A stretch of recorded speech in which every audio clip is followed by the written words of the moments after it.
sanin gaskiyar mutum sai Allah. A wata makaranta ne aka sace alƙalamin wata ɗaliba, sai ta kai ƙara wurin malaminsu.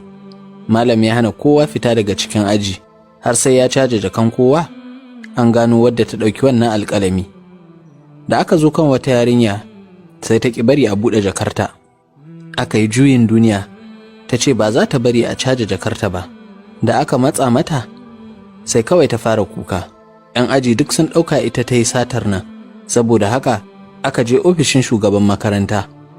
Da suka zo hedimasta ya tambaye ta, me yasa kika yi sata? Sai ta ce idan kowa ya fita zan gaya maka.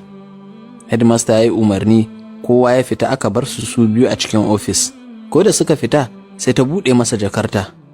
Babu abin da ke ciki sai gutsutsirin biredi da guntayen biskit da 'yan makaranta suka ci suka zubar.